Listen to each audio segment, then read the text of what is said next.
What's up, everybody? Welcome back to Cooking with Drunkn Buddha. It's definitely that festive time of year where everyone loves to drink one of three things: hot chocolate, eggnog, or spiced apple cider. Today, I'm going to show you how to make all three. But first, let's go back to last night and let's start with the eggnog. You're going to crack and separate 4 egg yolks into a large bowl, and you're going to save the whites for later. You're going to beat the egg yolks until they turn light in color, and once they do, you're going to add in 1/3 cup of granulated sugar. You're going to continue beating the eggs until the sugar is dissolved and the mixture has thickened.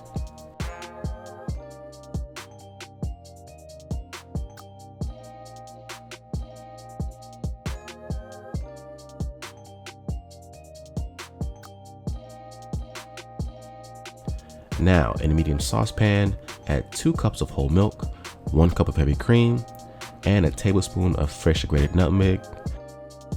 You're going to bring this mixture to a bare simmer. Once you got that simmering, now it's time to temper our egg yolks. And to do that, we're going to place a little bit of our liquid mixture into our egg yolk cream to bring out the temperature.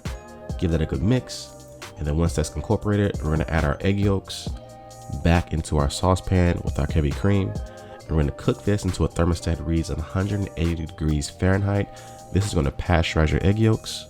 For those of you that are scared to consume raw eggs, this eggnog recipe is for you. Once it reads 180 degrees Fahrenheit, you're going to kill the heat. You're going to pour all your contents into a heat-proof safe bowl. You're going to cover it with plastic wrap, and you're going to let it chill completely in the fridge. And that's it.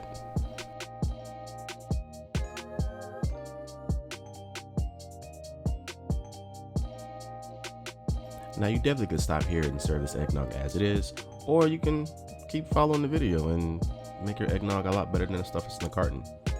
So now you're gonna take your egg whites, add a tablespoon of sugar to it, and you're gonna just beat this until you get soft peaks. I over whip mine, but don't pay attention to what I do. Do as I say and not as I do, trust me. Now that those whites are whipped up, you're gonna place them into the bowl. You're gonna fold these whites into the eggnog.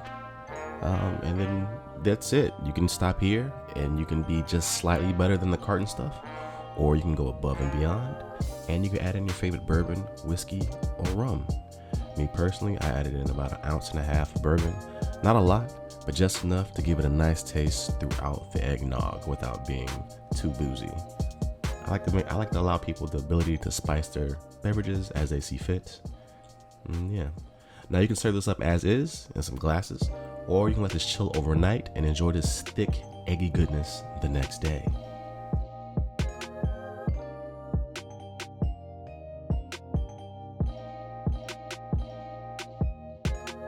I mean, me personally, I like to package mine up in some mason jars and just pop it in the fridge and let it chill overnight.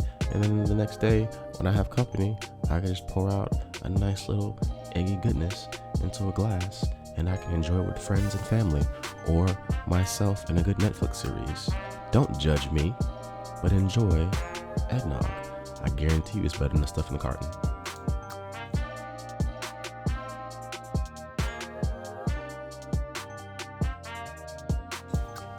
Now, let's focus on the spiced apple cider. If you love apple cider, hot or cold, but wasn't really sure how to make this at home, I got you covered. Apple cider is simple and easy. It just takes a bit of time. Here, I have 5 Granny Smith and 5 Pink Lady apples that I'm going to quarter and add to a large stock pot. I'm also going to peel and add 1 orange. In the pot, I'm going to add 3 cinnamon sticks or a tablespoon of ground cinnamon, a tablespoon of ground cloves, 1/3 cup of granulated sugar, and I want to fill the pot about 3/4 of the way up with water. You're going to give everything a good mix, bring it all to a simmer, and keep it covered for 2 hours. After 2 hours, you're going to mash everything with a wooden spoon and simmer for another hour. I guess we'll be back in about 3 hours. Now that your apple cider is done, it is time to figure out how to separate your delicious beverage from the applesauce that's floating within the liquid. You could be like me and realize that you weren't fully prepared for this video and don't have proper fine strainers or cheesecloth, and just try to wing this the best way you can. You want to strain this as much as possible to get all the pulp out if you can, because you want a smooth, lumpy free beverage. Once you do that, you're going to discard all the pulp mash. You can serve it as applesauce from what I read, or you can just toss it. And now you're going to try to transfer this large quantity of liquid into a funnel. That wasn't a smart idea, and now we have to figure out how to get this inside of things the right way. Yeah, so now we're just be smart here. We're gonna use a ladle, and we're gonna put this in our container. You can serve this as is, hot or cold, or if you want to spice it up or spike it up, get it, spike it, because you can toss in some mezcal to give a nice smoky flavor, and it should complement very well with the apple cider. But yeah, there you have it. It's homemade apple cider.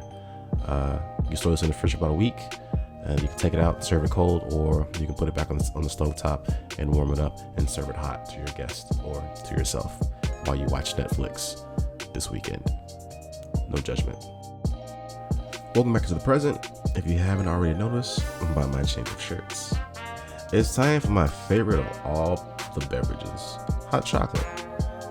In a medium saucepan, add 3/4 of a cup of granulated sugar, 1/3 of a cup of cocoa powder, and a pinch of salt. To that, you're going to add about 1/3 of a cup of boiling water and give that all a stir. While I'm stirring, be sure to drop this video a like and a comment. They really do help and mean a lot to me and the channel. Subscribe to the channel if you already aren't, and make sure to click that bell for notifications. Once the sugar is thoroughly dissolved, add in 3 1/2 cups of milk and 3/4 of a teaspoon of vanilla extract.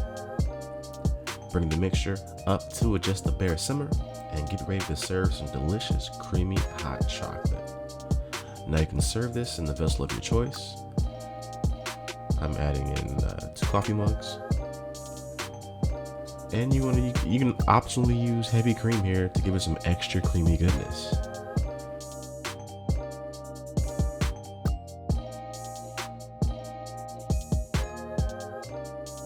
Here I'm pouring 2 cups because I have a friend here, and it'd be rude not to pour them a drink. Once it's all poured up, enjoy.